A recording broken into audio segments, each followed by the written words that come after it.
wall-to-wall coverage of one of the most exciting, fun, and impactful days on the NFL calendar continues. We've seen teams already change their outlook drastically today as news will keep flying around. You see some of the huge names that are finding new homes. Some are staying put, and so far over $1 billion have been spent. We're only a few hours into this thing. Huge money was spent during the first week of free agency last year, $2.6 billion. That's billion with a B. Hey! In total guarantees. The hay came from Ryan Clark. We got RC here. We got Lewis Riddick, Jeremy Fowler. Adam Schefter is here with us, of course. And we begin with you, Adam. It's been a busy day so far. You've been breaking stories all over the place right there in the Thunderdome. Let's begin with the latest. Mike Evans and the 49ers. Go ahead, Adam. Well, Laura, he's gotten a 3-year deal worth up to $60.4 million done with the San Francisco 49ers. He's leaving Tampa Bay, the place he has spent his entire career. Now, the deal is longer than it'll actually be, and the numbers sound bigger than they'll actually be, but the point here is that the 49ers pick up a big-time wide receiver, and the Bucs lose a part of their franchise history, somebody who will be in their ring of honor, but is now leaving an emotional day in Tampa. Speaking of emotions, how about Tyler Linderbaum becoming the highest-paid interior offensive lineman in NFL history, a 3-year, $81 million deal that averages $27 million a year and resets the center market. The Raiders get a quarterback for their offensive line, the player that Clint Kubiak, their new head coach, wanted in the worst way, and now the Ravens lose a valuable piece of their offensive line. Malik Willis goes to the Miami Dolphins on a 3-year, $67.5 million deal that includes $45 million guaranteed. This was always going to be the most likely landing spot for Willis, who reunites with Packers defensive coordinator Jeff Hafley, the Dolphins head coach, and their GM, John Eric Sullivan, who also was in Green Bay. Former Dolphin and now former Tua Tagovailoa was released earlier this morning. He now is a free agent. He is talking with the Atlanta Falcons. We'll see if they can get a deal done. That figures to be a logical landing spot to team him with Michael Penix to give the Atlanta Falcons 2 lefty quarterbacks moving forward. We'll see how that works out. Jalen Phillips, the defensive end, goes to the Carolina Panthers on a huge 4-year, $120 million deal that includes $80 million in guaranteed money. The Carolina Panthers prioritized Jalen Phillips, and they outbid the Eagles, the Commanders, and other teams that were all interested in Jalen Phillips. And Travis Kelce is going to be returning to Kansas City. They're working out the contract right now. This has been the speculation all along that he would go back there. At this point in time, it is now, in fact, underway, those talks to get that contract done, to have Travis Kelce return for a 14th season. And if he goes, and when he goes, he'll be playing with the Super Bowl MVP,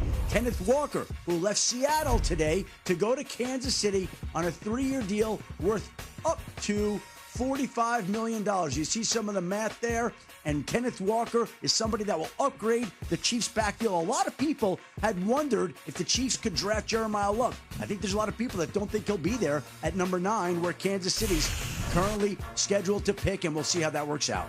Adam, congratulations already on an incredible day of breaking news. You see our free agent board, and the names there, where on the left side you see the NFL Shield, they have yet to find spots. Some big names still out there. Kyler Murray sticks out. Romeo Doubs. There's so many on that list. We'll continue to keep you updated as soon as there's any news that happens. But let's spend a little time here on Mike Evans. A lot of people wondered, would he be able to stay with the Tampa Bay Buccaneers? But this deal, too enticing and exciting for a veteran like this.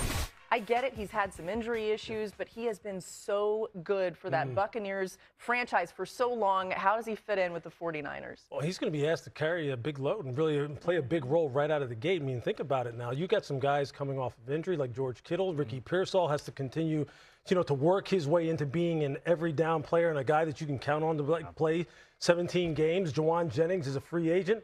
So now, really, what does that leave you with? That leaves you with really Christian McCaffrey, as who was the #1 receiver last year. I mean, Jawan Jennings caught 9 touchdowns a year ago, 6 the year before that. So there's a lot that they're going to be asking of Mike Evans. Mike thought, hey, man, maybe I can just go in there and be like a 1A or a 2, catch a couple red zone touchdowns. No, man, you're going to be getting a lot of action, and probably he wouldn't want it any other way. And you can tell why now, obviously, they put a big push on to get him to move from Tampa all the way out to California.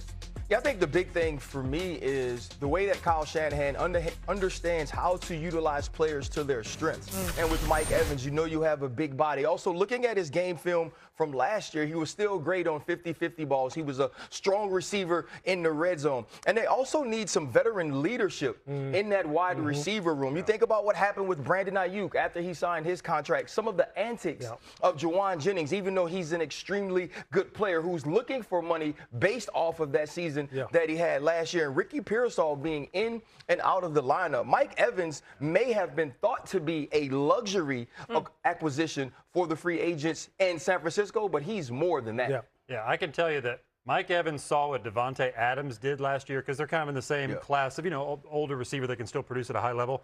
He saw that and said, I want some of that. And he wanted that kind of offense.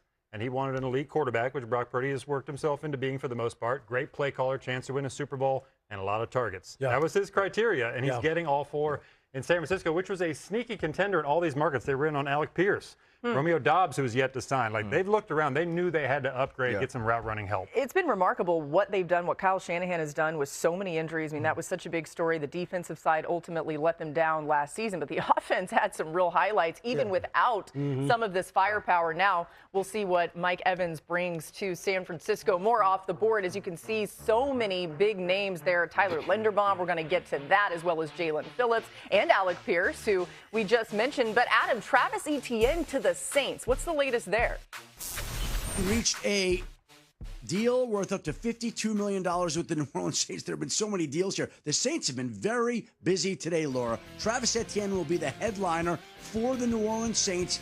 Goes back home to Louisiana on a 4-year, $52 million deal. The Saints also get a deal done for the Bills free agent guard, David Edwards, as the Saints look to bolster their offense around their young, standout quarterback, Tyler Shuck, with Travis Etienne becoming his newest toy in the backfield. The Indianapolis Colts held on to Alec Pierce on a 4-year, $116 million deal. The Colts had prioritized keeping him and Daniel Jones. They have Daniel Jones on the transition tag, and today they get a deal done with Alec Pierce to retain him in Indianapolis, which is exactly what they wanted to do with his big play ability. But they couldn't keep Michael Pittman. Instead, they send Michael Pittman to the Pittsburgh Steelers in a trade. They flop late-round draft picks in the deal, and then the Pittsburgh Steelers go and give Michael Pittman a new 3-year, $59 million contract. So even though Pittman gets traded, he gets a new deal in Pittsburgh with the Pittsburgh Steelers. The Colts gain Pierce. And here are some other names today that were on the move. Minkah Fitzpatrick traded from Miami to the Jets. Demario Davis, free agent linebacker, goes from New Orleans back to the Jets. Kobe Bryant leaves Seattle to go to Chicago. Kenneth Gainwell to Tampa from Pittsburgh. Kate Otten stays in Tampa. And Isaiah Likely. No, he went to the New York Giants. It's on the Patriots. That is incorrect. We need to change Isaiah Likely to the Giants. Good call. And Tyler Algier